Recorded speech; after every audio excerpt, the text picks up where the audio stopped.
Good evening, friends. This evening, I'm going to speak on one of the most controversial book of the Old Testament, the Song of Songs. Many scholars have debated of this book's presence in the Bible itself. Even then, this is one of the greatest book in the Old Testament that speaks more of Christ than anywhere else. For this book speaks of our relationship with Jesus, our bridegroom, and his connection with the bride, the church. The first verse of chapter 1, it says, the Song of Songs, which is of Solomon.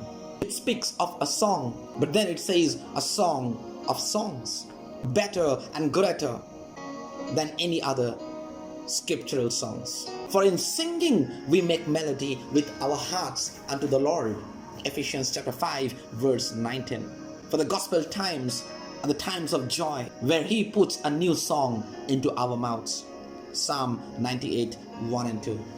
And it says it's the Song of Songs, which is of Solomon, not the song of fools as the worldly love songs are, but the song of Solomon, the wise one. For all of them are wise who believe the gospel and receive that in the heart for salvation of their souls. It's the song of the wise. For remember, at the birth of Christ, it were the wise men who seek Jesus. And one of the interesting things that I want to draw your attention to is one of the names of Solomon was Jedidah. 2 Samuel chapter 12 verse 25. That means beloved of the Lord. For it's the beloved of the Lord who knows the Lord better to express the love in terms of song.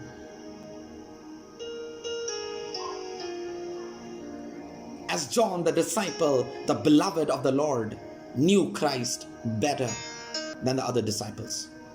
But in this evening devotion, I would like to draw your attention to the verse 2 of chapter 1, where it says, let him kiss me with the kisses of his mouth, for your love is better than wine.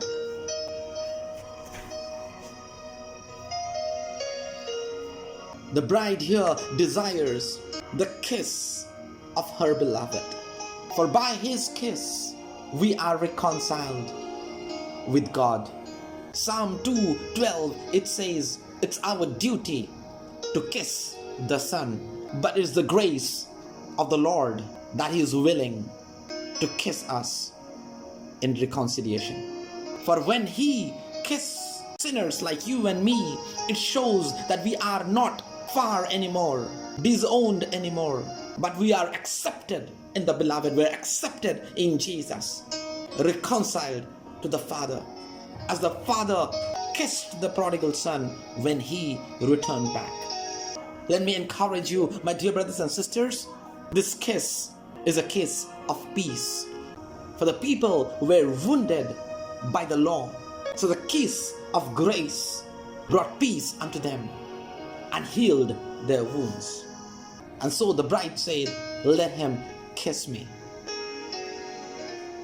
But we see again, it says, for your love is better than wine.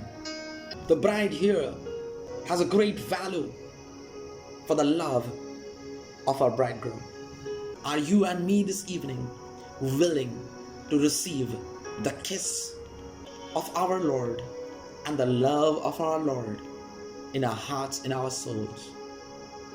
For your love is better than wine.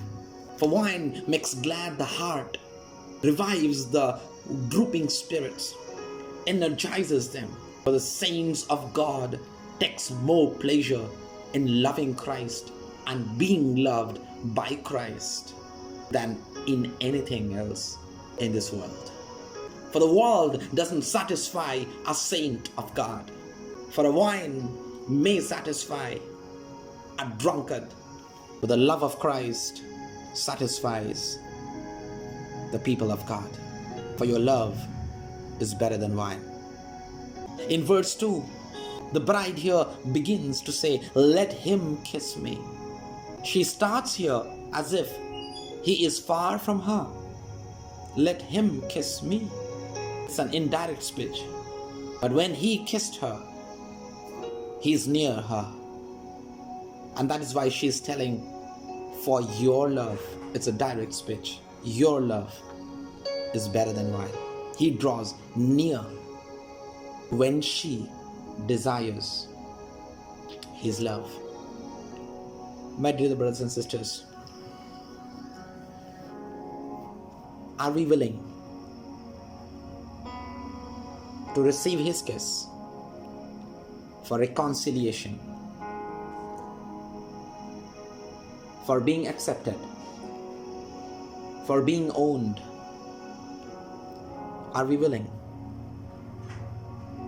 to declare and to decide that his love is better than any worldly pleasures, better than any delights of this world, better than wine? May God bless you.